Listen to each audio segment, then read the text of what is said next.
هلا بنات، شلونكم متابعين قناة خياطة العلوية للسيدات.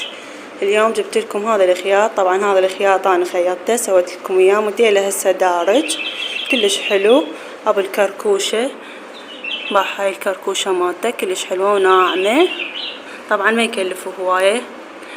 هذا الحزام متحرك، مطابق توي القماش،